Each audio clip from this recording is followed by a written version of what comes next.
Halo teman SMA, senang banget hari ini kita bisa bertemu lagi di Cerita SMA. Masih bersama aku Patricia Anjani, dan hari ini kita kedatangan narasumber yang spesial nih teman-teman, yang merupakan dosen dari Binus Business School, Bapak Agung Sujatmoko. Selamat datang Bapak. Ya, mungkin sama-sama. boleh sapa teman SMA di rumah nih Pak. Oke, halo teman-teman SMA, salam sehat selalu. Oke, apa kabar nih Pak? Alhamdulillah baik, sehat Mbak Anjani. Sehat Pak. Ya. Oke deh Pak, hari ini teman-teman kita akan bicara tentang digitalisasi dan teknologi digital. Mungkin teman-teman kalau bicara tentang digitalisasi, teman-teman udah gak asing ya, karena selama ini kita udah main sosial media, dan bahkan teman-teman nonton podcast ini menggunakan sosial media ya teman-teman. Nah hari ini Pak, berdasarkan keputusan Presiden mengenai pembinaan karakter, Bapak boleh jelasin gak sih Pak tentang latar belakang dari program peserta didik ramah digital ini? Ya, keputusan Presiden tentang pembinaan karakter ini adalah bagian dari karakter nasional building. Di mana karakter nasional building ini sasarannya adalah salah satunya adalah siswa-siswa SMA atau generasi milenial lah ya. Oh iya. Generasi milenial yang harus mempunyai nilai-nilai kebangsaan, patriotisme, nilai-nilai luhur bangsa kita yang merupakan bagian penjabaran perwujudan dari nilai-nilai Pancasila. Dan saat ini yang sangat penting adalah membangun karakter ini juga harus dilandasi dengan perkembangan teknologi digital. Oh, iya, Nah, iya. jadi teknologi digital sudah menjadi bagian dari kehidupan manusia yang saat ini. Jadi salah satu tokoh ahli dari Amerika, Kismis Dagir, mengatakan bahwa teknologi bukan hanya menyebar di seluruh pelosok penjuru dunia, tetapi teknologi sudah merubah kehidupan manusia secara radikal. Ini yang sangat penting. Jadi bagaimana karakter-karakter nasionalisme, karakter-karakter nilai luhur bangsa kita ini bisa dikuasai dan diyakini kebenarannya oleh generasi milenial, tetapi generasi milenial yang juga mempunyai kemampuan untuk mengaktualisasikan potensi dirinya berbasis digital. Gitu Mbak Anjani. Oke deh Pak. Tadi kan udah dibahas tentang karakter dari generasi milenial ya Pak. Iya. Tapi kalau kita dengar tentang digitalisasi, itu kan nggak lepas dari revolusi industri 4.0 ya Pak. Mungkin boleh dijelasin sedikit nih Pak tentang revolusi industri 4.0. Ya, jadi revolusi industri 4.0 ini berkembang itu ketika Direktur Eksekutif World Economic Forum, Paul Schwab, mengatakan bahwa saat ini adalah fase dari revolusi industri. Revolusi industri yang keempat, di mana revolusi yang keempat ini adalah bagian dari proses revolusi industri di titik 1 sampai ke titik 4. Titik 1 ketika ditemukan mesin uap, titik 2 ditemukan 4.0 ketika ditemukan listrik, terus 4.3 ketika ditemukan komputer dan sebagainya. Maka sekarang ke pengembangan ke digital, di mana digital ini menjadi bagian proses penting untuk seluruh aktivitas kehidupan manusia, baik itu di bidang sosial, ekonomi, terus di bidang pemerintahan, politik dan sebagainya, semua sudah menggunakan itu. Nah, apa yang sangat mendasar dan penting untuk teknologi digital ini adalah ditemukannya teknologi komputer yang berkembang, adanya internet yang juga berkembang, dan di situ menghasilkan percepatan komunikasi dan informasi antar belahan dunia satu dengan dunia yang lain. Di samping itu juga terus berkembang, ini merambah ke sisi ekonomi terutama yang sangat kentara, karena di situ transaksi keuangan, transaksi bisnis, transaksi perdagangan antar negara itu juga menggunakan teknologi digital. Jadi revolusi digital, revolusi industri 4.0 ini adalah bagian dari tingkat peradaban manusia pada saat ini. Oke, baik. Tadi kan kita sempat bicara tentang merambah ke banyak aspek ya Pak. Ya, betul. Karena merambah ke banyak aspek tentunya menimbulkan banyak masalah ya Pak. Pasti ada masalah-masalah di dalamnya ya Pak. Ya, betul. Kalau untuk anak-anak SMA nih Pak, biasanya masalah-masalah digitalisasi itu kan perundungan, kekerasan seksual, dan intoleransi. Menurut Bapak nih Pak, ada nggak sih Pak peran dan dampak dari teknologi digital untuk mencegah masalah-masalah itu Pak? Ya, jadi pasti setiap perkembangan kehidupan manusia dan adanya teknologi pasti akan menimbulkan dampak positif dan negatif. Saya akan bicara dampak positifnya dulu ya. Dampak positifnya dari teknologi digital ini tadi yang saya katakan ini akan mempercepat proses transformasi komunikasi informasi antar manusia maupun antar kelompok manusia yang ada dalam belahan dunia ini. Nah, sehingga segala sesuatu yang terkait dengan pengetahuan, teknologi, perbaikan kehidupan dengan teknologi dan sebagainya ini bisa dimasukkan di teknologi digital dan bisa dipelajari oleh semua orang. Oh, iya. Contoh misalnya bagaimana budidaya pertanian, bagaimana pengolahan hasil makanan, bagaimana pengembangan industri ini bisa dipelajari oleh siapapun dengan adanya teknologi digital. Dan ini berkembang sampai hari ini munculnya media sosial yang hampir mungkin 30 atau 40% penduduk di dunia ini sudah sangat menggunakan teknologi media sosial itu. Jadi itu menjadi bagian dari proses untuk memperbaiki taraf kehidupan manusia. Yang dulu kita ketika mau memasak tidak ngerti harus mencatat, sekarang tidak perlu, dengan YouTube, dengan Instagram, semua bisa melihat, bisa mempraktekkan langsung saat itu. Begitu juga di dunia pendidikan. Jadi hampir semua referensi tentang ilmu pengetahuan dan teknologi yang baru itu ada semua di teknologi digital itu. Itu sisi positif. Tapi di sisi lain pasti ada dampak negatif yang dimunculkan karena ya di dunia ini kan ada dua sisi toh Mbak Anjani, ada sisi positif dan negatif. Nah, negatifnya apa? Negatifnya teknologi digital bisa dijadikan alat media untuk menyebarkan kebencian, kekerasan seksual, terus perundungan dan sebagainya.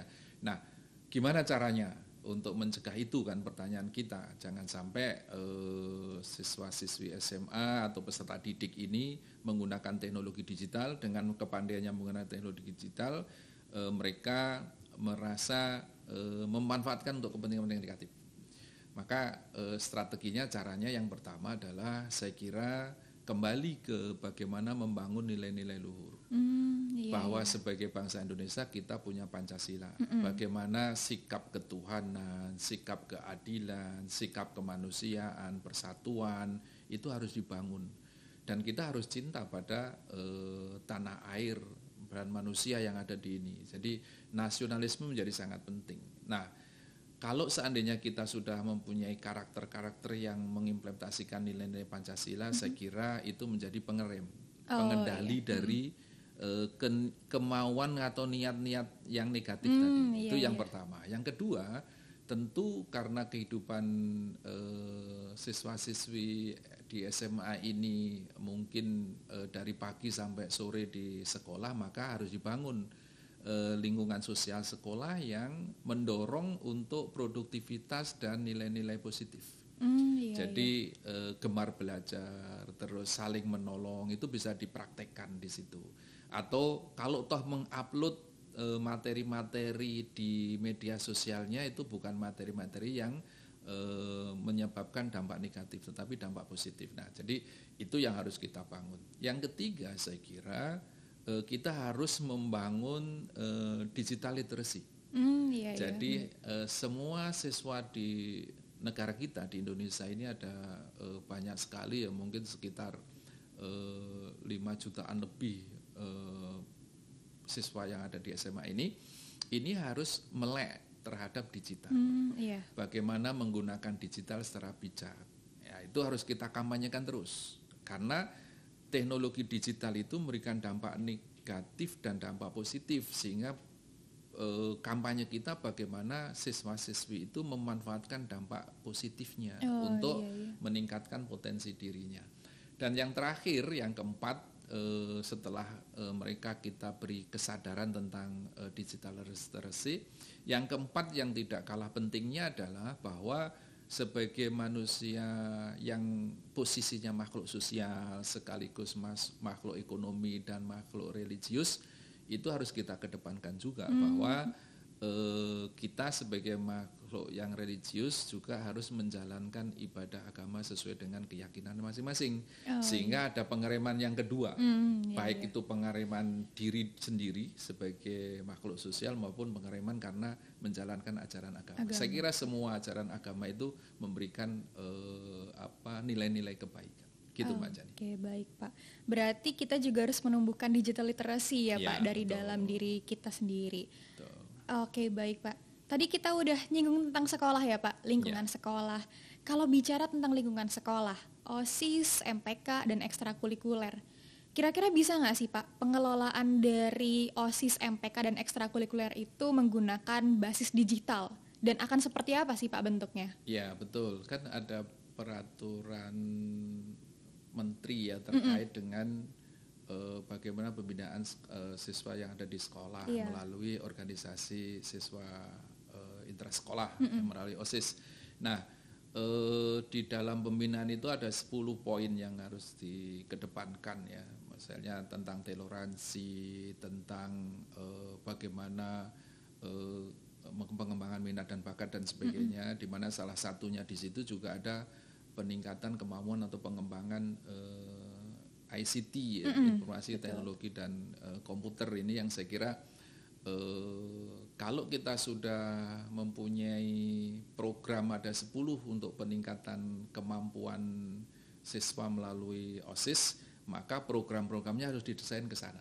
Jadi program-program untuk membangun cinta tanah air, menjalankan agamanya dengan baik, terus menghormati sesama, terus meningkatkan persatuan kesatuan, terus mengembangkan minat dan bakat dan sebagainya itu bisa diwadahi dalam organisasi siswa intrasekolah.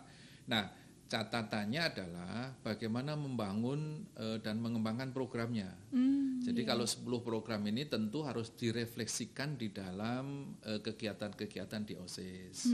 Ada perlombaannya, ada pengembangan minat dan bakatnya, ada peningkatan kemampuan akademiknya dan sebagainya, itu harus dikembangkan di situ. Jadi ini menjadi OSIS menjadi bagian dari anak-anak untuk mengekspresikan semua potensi yang dimiliki. Nah, itu yang mesti harus kita ciptakan, dan sekolah lah yang bertanggung jawab untuk itu karena mereka masih dalam lingkup sekolah yang harus dibina. Yang kedua yang tidak kalah pentingnya adalah bagaimana kegiatan-kegiatan OSIS yang tadi saya katakan ini juga berbasis digital.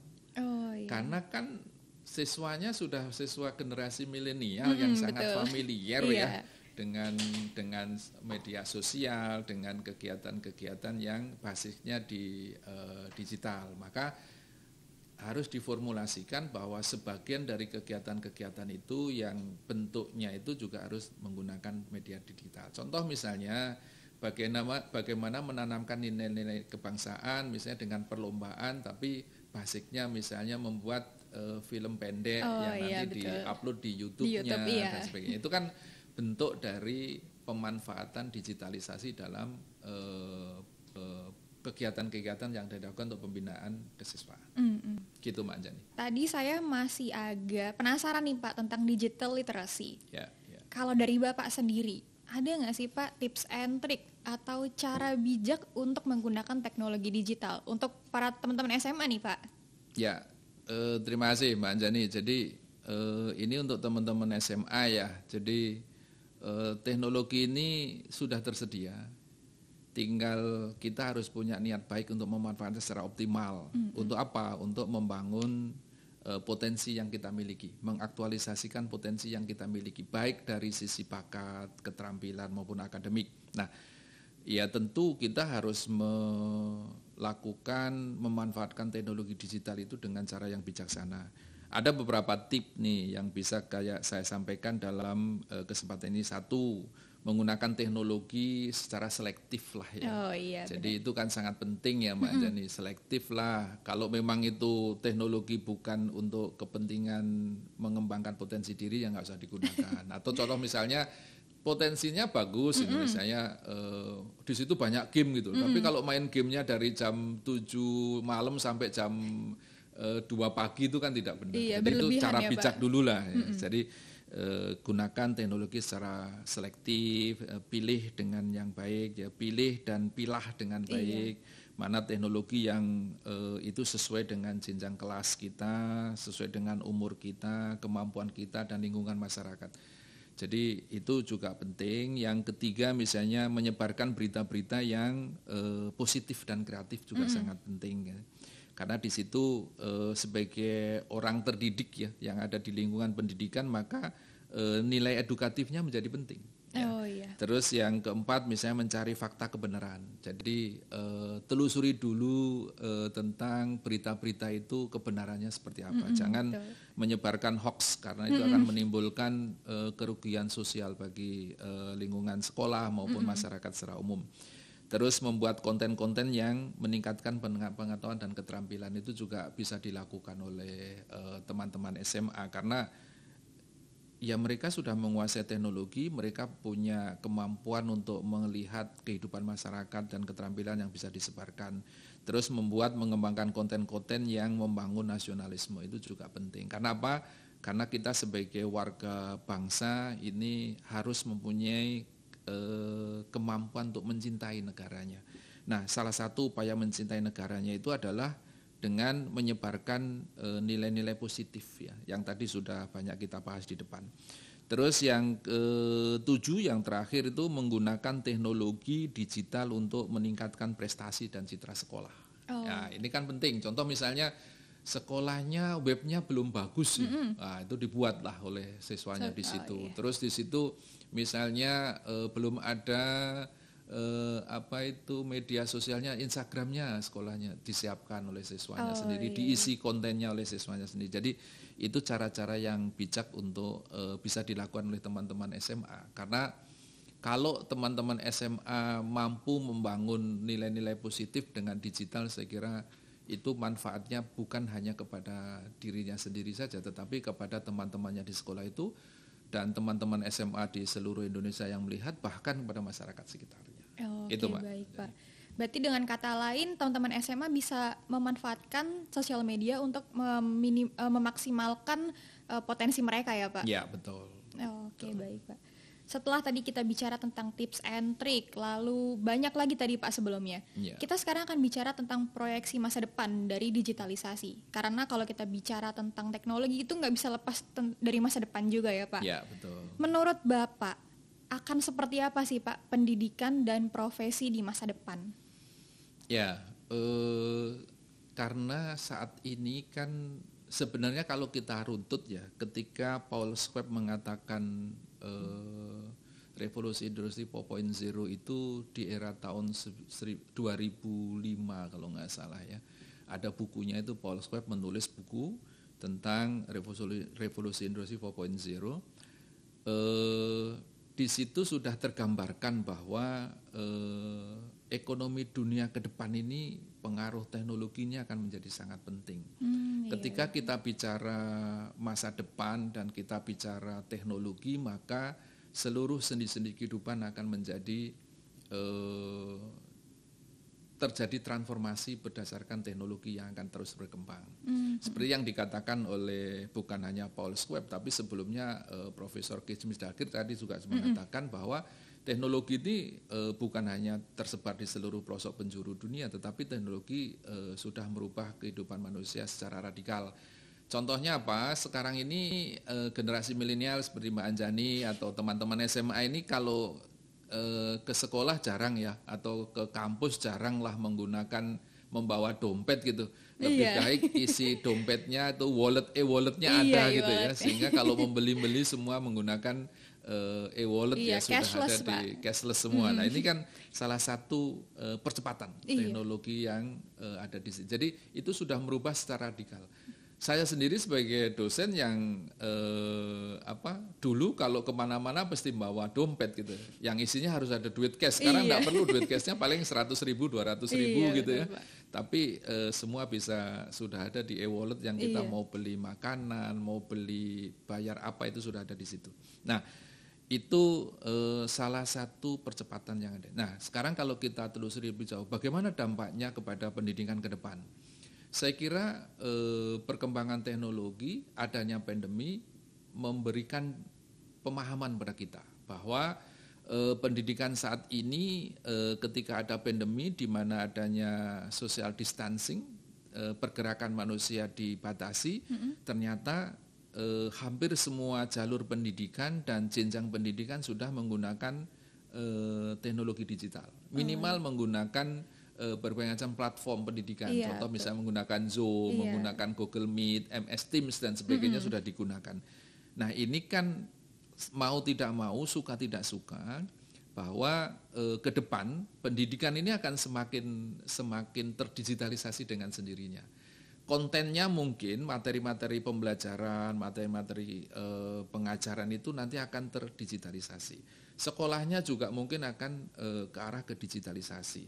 Mulai dari siswa masuk, absensi, belajar, terus ujian, penilaian, sampai evaluasi pendidikan semua sudah terdigitalisasi. Artinya di handphone atau di laptopnya siswa atau orang tua sudah bisa Mengakses gitu ya, Pak? itu semua. Itu kan dari sisi pendidikan dan akan semakin canggih itu mungkin materi pembelajaran bukan hanya sekedar bentuknya PowerPoint atau PPT gitu ya, nanti sudah ke video pembelajaran. Jadi anytime kapanpun bisa belajar ya. Itu yang di sisi pendidikan. Sekarang yang kedua dari sisi ekonomi.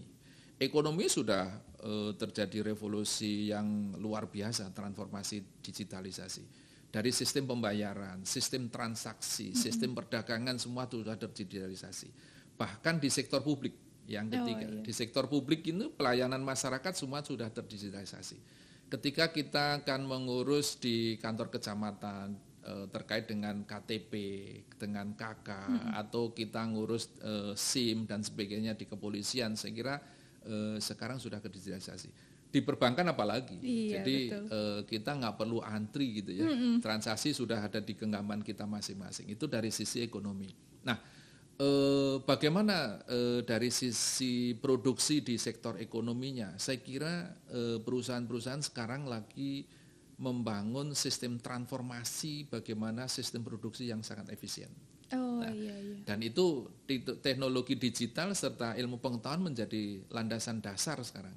Nah, tidak cukup dengan itu Mbak Anjani dan teman-teman SMA, bahwa ke depan produksi yang dihasilkan oleh sebuah perusahaan harus sesuai dengan kebutuhan masyarakat. Dan itu sudah menggunakan big data. Jadi kecenderungan kebutuhan masyarakat sudah bisa dibaca dan itu berpengaruh kepada bagaimana sistem produksi yang ada di perusahaan. Itu sekarang sudah mulai berkembang seperti itu dari sisi ekonomi. Saya kira ke depan teknologi digital ini akan berdampak juga kepada profesi. Betul. Profesi sekarang ini kan yang kita lihat secara umum ya, yang sudah terjadi kan banyak artis media sosial ya, betul.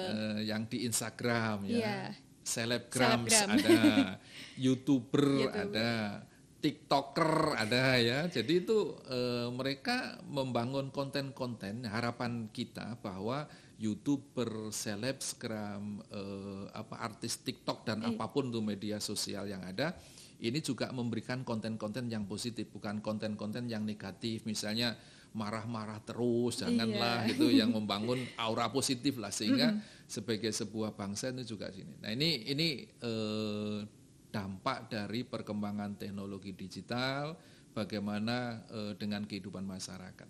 Nah, kembali ke profesi baru saya kira sekarang akan bermunculan. Profesi lama mungkin akan lama-lama akan tergerus dengan sendirinya. Apa itu profesi baru? Misalnya big data analysis. Nah, itu kan pasti big data analysis bekerjanya dengan teknologi digital. Sehingga teman-teman SMA harus suka tidak suka harus belajar dengan digital gitu. Pak, saya nggak punya duit gitu misalnya ya, untuk sekolah Pak digital, nggak usah merasa berkecil hati ya. Sekarang wifi ada di mana-mana ya, betul, di sektor Pak. publik, dengan bekal handphone dan yang dimiliki ya, walaupun handphone jadul selama masih bisa digunakan untuk mengakses internet dan bisa mencari sumber-sumber informasi, itu bisa menjadi bahan belajar. Karena banyak sekarang ini orang-orang yang tidak berada di latar belakang keterampilan tertentu, dia otodidak belajar dengan teknologi digital ini, mereka bisa menguasai kok. Jadi jangan khawatir dengan itu. Artinya seluruh teman-teman SMA mempunyai kesempatan yang sama. Baik yang bisa melanjutkan jenjang pendidikan lebih tinggi maupun yang tidak bisa karena faktor ekonomi, jangan berkecil hati. Bahwa belajar itu tidak harus melalui bangku kuliah atau bangku sekolah. Betul. Sekarang itu keterampilan menjadi sangat penting. Selain mengembangkan hard skill juga soft skillnya harus dikembangkan. Dan itu bisa belajar melalui teknologi. Jadi big data analisis, terus misalnya big data spesialis, digital marketing spesialis, itu akan menjadi profesi-profesi baru. Jadi kalau nggak salah McKinsey mengatakan ada 10 profesi baru yang itu akan menghasilkan lapangan pekerjaan bagi jutaan manusia yang ada di dunia ini. Nah, bagaimana bisa ditangkap? Ya tentu harus belajar ya. Betul, Pak. Nggak mungkin kalau hanya bermimpi atau halu gitu saya bisa menjadi big data analisis, nggak mungkin kalau tidak belajar. Jadi teman-teman SMA dimanapun kesempatannya dengan digitalisasi ini akan memberikan kesempatan yang sangat luas.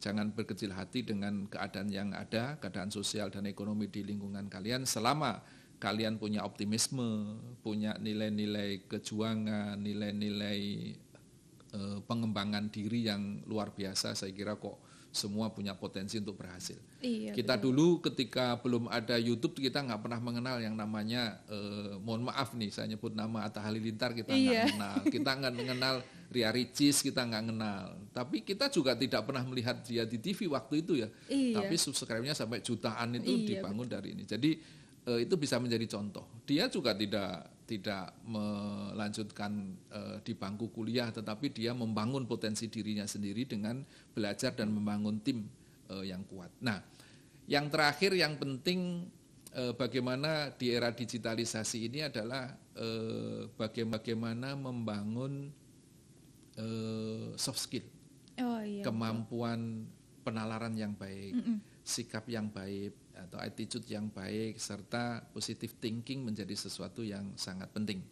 Karena kalau tidak dilandasi dengan itu, kehebatan penguasaan teknologi digital dan hard skill-nya, kekuatan ototnya, itu juga tidak bisa sukses. Harus bisa menggabungkan keseimbangan dari soft skill, hard skill, dan kemampuan kita untuk bersosialisasi dengan semua orang. Gitu Mbak Anjani.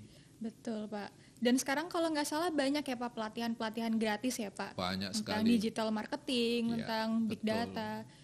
Bukan hanya pelatihan loh Mbak Anjani, tetapi juga sampai ke sertifikasinya loh yang gratis. Nah kan salah satu yang ditanya ketika kita misalnya mau menawarkan pekerjaan atau kita akan melamar pekerjaan. Salah satu yang ditanya kan kamu bisa apa? Iya betul. Nah sekarang dengan digitalisasi ini banyak pelatihan-pelatihan digital, keterampilan-keterampilan yang ada di digital itu, dan di situ juga memberikan sertifikat yang bentuknya digital. Itu kan sertifikat pengakuan. Iya betul. Misalnya saya ngomong saya ahli di bidang marketing digital. Kalau saya punya sertifikat dari misalnya dari Google gitu ya, itu kan bisa jadi bukti. Saya berarti di belakang di sertifikat pasti dicantumkan ini ahli ini dan sudah menguasai materi ini. Nah itu yang juga perlu perlu dilakukan oleh teman-teman SMA. Oke baik Pak. Terakhir nih Pak. Closing statement dari Bapak mengenai digitalisasi, program peserta didik ramah digital, dan juga digital literasi, Pak. Ya, terima kasih Mbak Anjani. Jadi teman-teman SMA yang saya banggakan, yang saya hormati, sekarang ini kita sudah masuk di era digital. Maka kita tidak bisa mundur ke belakang. Kita harus menatap hari ini dan masa depan. Nah, bagaimana mengisi hari ini dan masa depan itu harus dengan kerja cerdas, semangat yang kuat untuk kita bisa memilah mana yang positif dan mana yang negatif dari teknologi maupun ilmu pengetahuan yang kita pelajari. Jangan pernah berhenti untuk membangun kemampuan potensi diri dengan inovasi dan kreativitas, karena disitulah kunci keberhasilan kita menghadapi era perubahan saat ini. Dan yang selanjutnya, jangan pernah menyerah dengan keadaan. Bahwasanya perubahan kehidupan kita yang lebih baik itu bukan tergantung pada siapapun, tapi tergantung dari kemampuan dan potensi diri kita. Maka mengembangkan potensi diri kita, membangun niat yang kuat dan semangat yang kuat menjadi sesuatu yang sangat penting dalam kehidupan kita ke depan. Terakhir, sebagai manusia kita sah hukumnya untuk berusaha apapun. Tetapi jangan lupakan bahwa kita harus menjalankan nilai-nilai agama sesuai dengan keyakinan kita masing-masing. Karena kemampuan manusia ada batasnya. Betul, Pak. Secara pribadi ada batasnya, akan menjadi kuat jika mampu membangun kolaborasi atau kerjasama. Dan akan lebih kuat lagi jika dilandasi dengan penyerahan diri kita kepada ilahi. Itu sangat penting saya kira. Jadi kita punya hubungan manusia yang baik dan hubungan dengan Tuhan yang baik sesuai dengan keyakinan dan agamanya masing-masing. Seperti itu yang bisa saya sampaikan teman-teman SMA. Salam sehat selalu. Oke, terima kasih banyak Pak Agung.